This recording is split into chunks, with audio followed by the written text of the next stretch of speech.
Урие Эдемова Айдын кечеде. Сабага якын көпчеклердин серт такылдысы алтында эр бир жан өз тушунчасы, гамы ве касиети ичинде сусуп калды. Бутун күн ач ве yorgun бала чага терен юкуга далды. Баба, белки анам менен ве келиндешим менен жолда көрүшүрмүз, деди Алиме алчак сеснен. Бөлмейм, кызым. Кар жебинин кармалады. Тутун якмак истеди, кисесин чыкарды. Улкун көшеде бала оксургени эшитилди. Оңа эки уч бала да кошулду. Карт нерде булунганын ышында аңлады, кисени бармаклары арасында сыкты. Ашагы маалинин халкы сонки вагонларда экен, деди Живайыр. Деми машинанын янында бир картчы кайтты. Ода өзүнкүлөрүнү кыдырганда аскерлер айтканлар. Оле болса, Невбетеки станциялардан бирде-биринде көрүшүрмүз. Карт турунун келинини тынчтандырмага тырышты. Сол тарафта тактай атаклык үстүндө кимдир серник чертти. Вагон ичинде бирден махорка кокусу даркады. Түтүн яккан адам юкары маалеле бир көзү көр бояжы Исмайыл болгонун Асан дерал аңлады. Ялныз о терс мезеп мындаки жаш балаларны тушунмай бөлөй апа биле деп мындырданды карт. Бойнуну созуп о тарафка бакты. Исмайыл бул вакытта сигараны ачкөзлүк менен үстүнө бир качкере чекти. Череси ярыкланды. Ири буруну чокуч кеби көрүндү. Сон окене караңгылык ичинде гайып болду. Ана, мен коркам, чыракны якыңыз, деди бир балачык. Коркма балам, мен яныңдам. Коркма тосунум. Бул кадын кишинин карык касиетли сеси эди. Вагон ичинде сукунет чөктү. Тек андан-мындан адамлардын ыңылтысы эшитилмекте эди. 10-15 дакыка кечмезден жаш бала ажы аглай башлады. Анасы оны тынчтандырмага тырышты, лекин бала элге абучка тутулмай. Сесini вира юкселтти. Бираздан гарып ана онун суу истегенин аңлады, лекин сууну кайдан алсын? Шымды не эрделер, асылда кайда кетелер, Алла биле. Вагонлардаки бакытсыз адамларга ялныз бир шей белли. Севимли кырымдан марум калдылар. Көпчеклер рельслер үстүндө эп тасырдайлар, сурат эп арта, адамлар догмуш топурактан эп узаклашалар. Вагон ичиндеки илки кече 1000 түрлүү белаларнын кечти. Балаларнын бири тынар-тынмас, экинчиси, соңра үчүнчүсү аглап башлай. Бири суу истей, дигери отмек. Сервер баягы вакыт юклады, соңра балаларнын аглабы ве шаматасындан уянды, ажы аглады. Алиме караңгылыкта кармаланып баланы кучагына алды. Дудакларыны онун маңлайчыгына токундурду. Бала атеш ичинде янмакта. Ананын эллери, аяклары жиберилди. Чүнки мында хасталанмак дегил, истесен ол. Не экен бар? Не илач? Живайыр вагоннун күчүлүү силкинүүндөн уянды. Этрaf кене караңгылык. Вагоннун аралык такталары арасындан ичери узун шавле чызычыклары кирмектелер. Кыз не болгонун биле аңлап жетиштирамады, жеринден турду. Капы янындаки тешиктен тышка бакты. Анда не япасың, кызым? Деди Асан карт. Карт баба, биз насылдыр такыр жерлерден кетемиз, деди Живайыр. Бир аз кеткен соңра поезд башлады, чокка бармай токтады. Вагон ичинде аба бозук, нефес алмасы агыр. Бала чага эркес уянды, аглав, сызлав, оксурулер. Бир кече, бир күн кулаклар түбүндө текрарланып турган инсандын жүрөгүнө сызлатыжы, якыжы таныш сеслер кене айтылып башланды. Ана, суу, отмек истейм. Эвимизге кайтайык. Ана, мени бир шей талай. Анасынын янында яткан серверди көзлөрүн ачты, лекин агламады. Эр шейге фарксыз алда бакты. Соңра тарсықты, юқлай атқан Алиенің сачларынан тұтып чекті, қақыштырды. Вагонның қапысы артында кимлердер лаф еттілер. Аяқ дауышлары ештіле. «Тоқтаңыз, балалар. Шымды қапыны ачачақлар», деді екі-үч қадын бірден. Ләкин тыштакилер қапыларны ачмаға шықмадылар. Төфеклилер вагонлар огынде біршелер тешкерділер, соңра қайдадыр ғайып болып кеттілер. Балаларның ағлавы, сес шаматасы бұйыклерні yorultты. Яш қарт еркесінің көзлері вагонның қапысында. Шымда ачылса, дерсін су да өтмекде ершей кетірілежек. Ләкин қапы оз ерінде мықланған кебі тұра. Оны қыбырдатмақның чаресі жоқ. Біраздан тышта кене сеслері шытылды. Қапының кенарларына кімдір демірінен ұрды. О ағырдан иңілдеп, ғычылдап, кенарға сүрілді. Ичеріге теміз таң авасы кірді. Қиямет әлекет ағлай атқан балалар бірден сустылар. Аз ачық бұйікче ел аяғы енгіл балалар тышқа сычырадылар. Қадын балачаға еркес ерге төкілді. Паровозға яқын ерде yüksek қалын трубалар ком-кок номай су ақмақта. Джевайыр Кемалны ве Алиені чеккелеп қапы янына кетірді. «Қартбаба, бұларны алыңыз, маңа су кетірмеге бірші беріңіз», деп қычырды. «Мен де баражам», деді Энвер. Қарт оңа хамыр чанағыны тұттырды, озы де түшежек олып аяқларына ашыға ұзатмақ істеді, ләкин олар сайбіне таби олмадылар. Эллері қалтырадылар. Қарт озы-озыне тәжіпленді. Чапып кете атқан Джевайыр бірден тоқталды, артына қайтты, Алиені, соңра Кемалны зорнен ерден көтеріп, қартбабасына ұзатты. Пек ұзанғанынан озы зорланып арт-артына кетті, тайып чақыллар үстіне еқылды. «Балам, мұқайт ол», деп қычырды Алиме бір жаннен. Джевайыр аяқларыны таш чақыл сыдырса да, о бір шейге құлақ асмады, ерінден сычырап тұрды, қартбабасына ерге түшмеге ярдым етті. Вагонлардан түшкен адамлар қайда бір чалы яхут талдачық көрселер анда чаптылар, ләкин эпісінің көңілінде насылдыр қорқы, эйжан бар, я барып да поезд көчіп кетсе. Анасының құшағында кесервер, вагон янындан кім су иле кечсе, оның артындан «бу» деп қычыра ағылай елчіклеріні ұзата.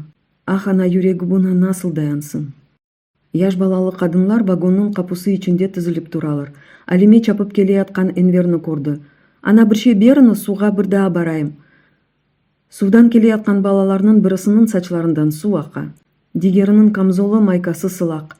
Анлашылғанына көре балалар төпеден ақай атқан суның түбіне ачкозлікнен кірелер, суыны эвеля озлері тойған жейчелер, соңра эйлеріндегі сауытларны толдырып, кері чапалар.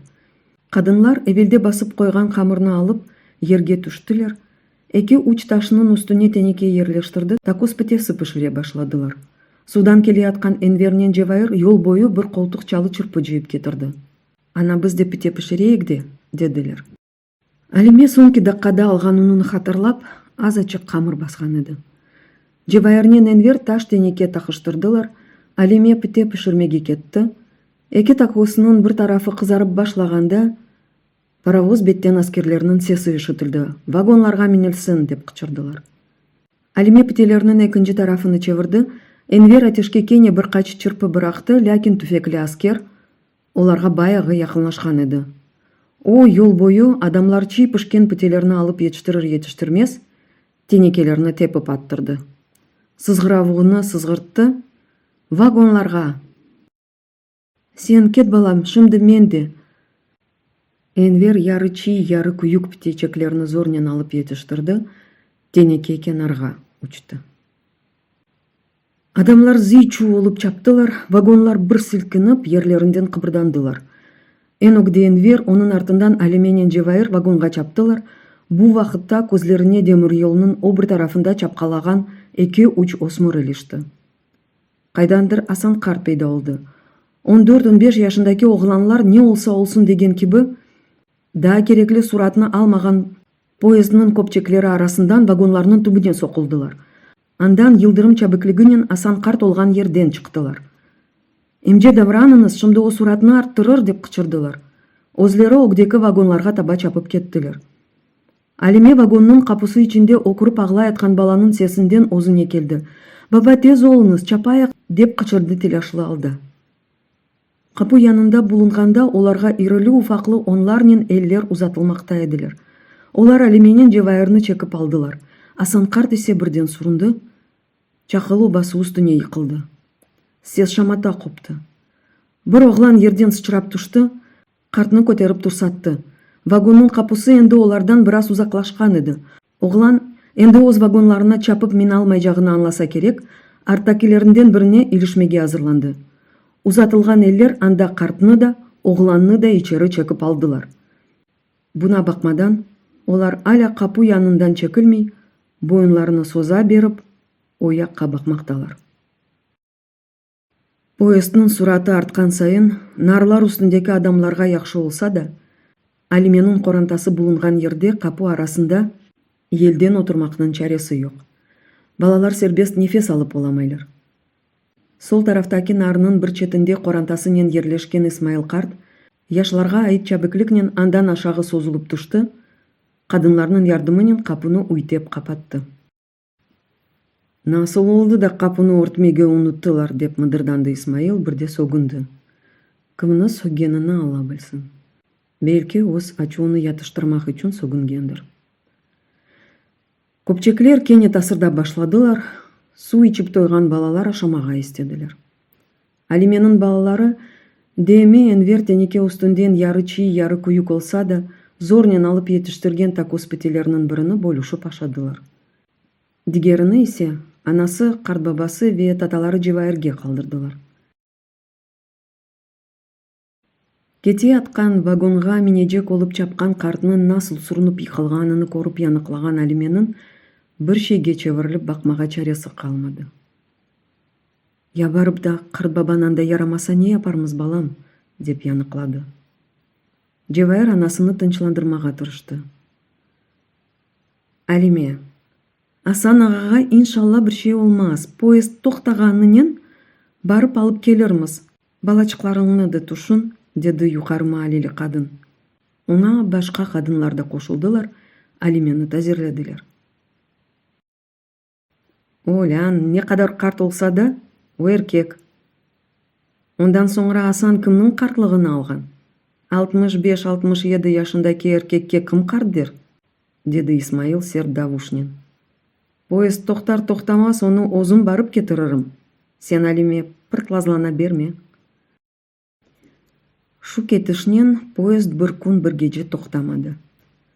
Асан картнен кеткен огланын анасы кара касебетке далды, ама йыкылганга бир тепме болмасын деп, буну Алимеге дуйдурмамага тырышты. Сабага же бу эки бакытсыз кадын кирпик сыкмадылар. Орталык ярыкланып башлаганда поезд аз ачыкыя башлады, соңра токтады. Тышта лакырдылар ишитилди, лякин капыларны ачмадылар. Аксине Жевайырлеринки кеби тесадуфен аралык калганларны кайрадан капатты ве бекиттилер. Вагонлар шатырды гудурдунен кене оге ынтылдылар. Токтамадан силкинүүлөр ве вагон ичиндеги агыр ве сасык абадан адамларнын юреклери ярамай башлады. Балаларнын агламага биле чарелери олмай, серилип калдылар. Сенвер шыншыклай бере, Алиени уйтеклеп вира суу истей. Бир күн эвеси Энвер чанакнен кетирген сууну не кадар кытып тутсалар да, очоктан битти. Поезд энди суратыны эксилтип башлады. Эпи вакыт жүрмекде гүлде сүрелген кеби кетти. Балалар ве эсли кишилер кашынып башладылар. Вагонларнын такталары арасындан төгүлгөн куйруклуу битлер ве пирелер ишке туштулар, бойлейди yorgun халкынын тенini кемирдилер. Жымаат не кадар даянмак мүмкүн деп божалап башлады нарынын көшесинде отурган Камбур Осман. Балалар, белки ашагыда полнун бир тактасыны көчүрмекнин чарасы бардыр. О курсагыны тутканы алда янындагы 13-14 жашындагы оглан балаларга ялварды. Бакыңыз, белки чурук-мурук сою бардыр. Кадынлар бири-бирине бакыштылар. Олар энди бир шейлер тушунуп тапкан эдилер. Лякин курсак иши жиддий меселе. Оңа чаре тапмак күч, ялныз поезддин токтамасыны беклемек керек. Umutsuzden bir patırdı koptu. Adamlar başta bir şey anlamadılar, tahtaların arasından tышқа bakmağa tırıştılar. Эшелон nasıldır bir станциядан keçe atkanda, yerli sakinler Ачувнен ve Нефретнен tırnakça içinde satqınlar tolu vagonlarını taşqa tutmakta ediler. Kadınlar ve kartlar bir-birlerine korkulu gözlerinin baktılar. Bu bakışlarda pek çok mana var idi. Garip adamlar endi kayda çevrilseler bir alqı köpek gibi tepme aşayacaklarını anladılar. Vagon içinde dehşetli sükunet asılıldı. Sükunetni Osman ağanın yanındaki oğlanlarının şambatası bozdu. Anda aralıktan içeri sokulgan güneş şablesi parıldadı. Bakınız cemaat, mında pencerecik var eken, bizler nefes alamay can çekişemiz, dedi olar. Siz degil Osman ağa kuvansın, dedi İsmail. Bizim tarafta da bir şey var, dediler sol taraftaki kadınlar.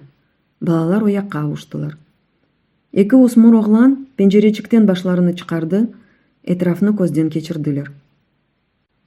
Poyst çöl içinden ketmekteydi.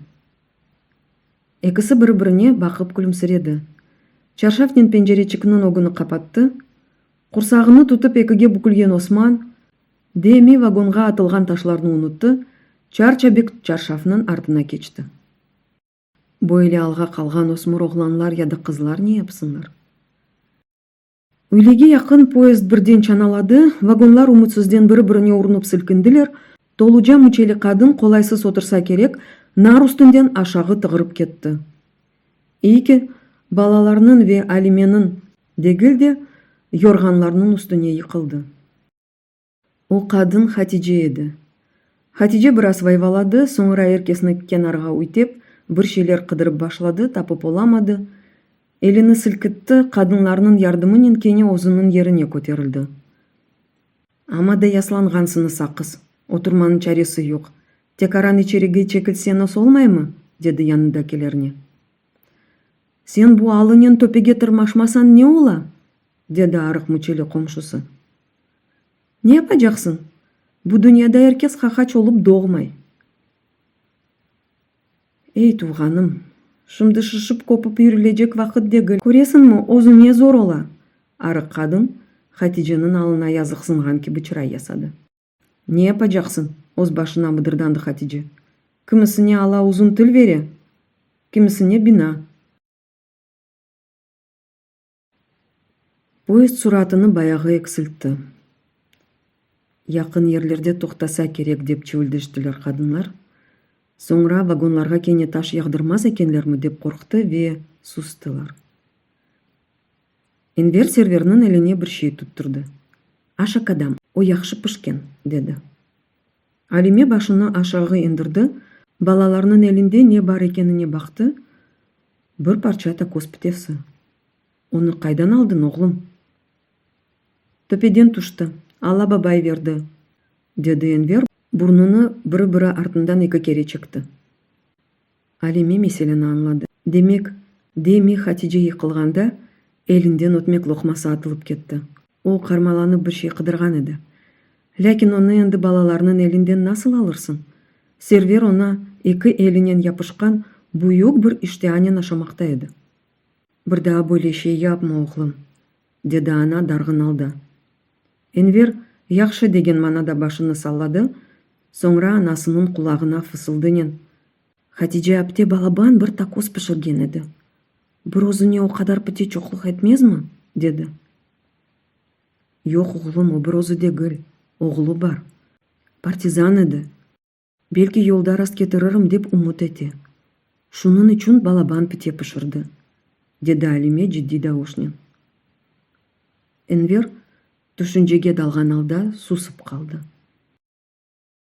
Cevahir, urba ufak tüfek şeylerden tolu çuvalga arkasını tayap, dizlerini kucaklagan alda otura. Böyle bakkanda, kardeşleri ve anası ne hakkında laf etkenleri dinlegen gibi görünüyor. Aslında başında başka düşünceler dolanmakta. Poyezd toktasa, derhal karbabası mingen vagonga çapacak, ondan sonra nasıl yolnen olsa da su tapmak gerek. Ачылыктан юреги буланды, соган зары киби инжирип калган ичеклери дерсин бел кемигине япышып калдылар. Түнеуін үйледен соңра бір парча чактакос ашаган эди. Анасы да оны капмады. Озунун пайыны Алиенин серверге бөлүп берди. Анам ачылыкка насыл даяна экен, деп тушунду Жевайыр. Юреги сызланды, ажынды, терин кокус кечирди. Серверни кучаклап отурган анасына бакты. Онун вужуду да юфкарган, уфаклашкан. Череси юргун. Лякин көзлери не япсам да бу балаларны өлүмдөн куртарып калдырсам деген тушунча эле бакалар. Не үчүндүр шымды жеринден туруп, картбабасына калдырылган без ичине сарылы такос парчасынан азычык копарып алып, анасына бермек истеди. Соңра бу ишнин файдасыз экенин аңлады. Анасы бирөөүнө ашамас. Картбабасы да 2 күндөн бери анда ач отура. Жевайырнын көзлерине бирден жыйыштырылган yorганлар үстүндө яткан Кемал илишти. Көзлери юмук, лякин эп чайнала. Вагондун силкинүүндөн вужуду саллана, о яваштан элини yorганлар арасына сокты, андан бир шей алды, мукайтлык нен этрафка көз ташлады, элинен агызын капатты, кийини чайнанып башлады. Жевайыр эвеле күлүмсүреди, соңра яваштан жеринден турду, барып Кемалнын yorганлар ичине тыкылы элини тутту. Бала бирден абдырады, татасына коркулуу көзлөрүнөн бакты. Анам саклаган шейни кырсызламага утанмайсыңбы? Деди ачуунен Жевайыр. Кемал неге ограганын билмей агылап жиберди. Паровоз хайырсыз бір хаберни билдиререк улуган көпек кеби теляшлы созук давушнен кычырды. Толу вагонлар бу бакытсыз халкны yüksek учурумдан ашагы бирок мага ашыккан кеби кетмекте.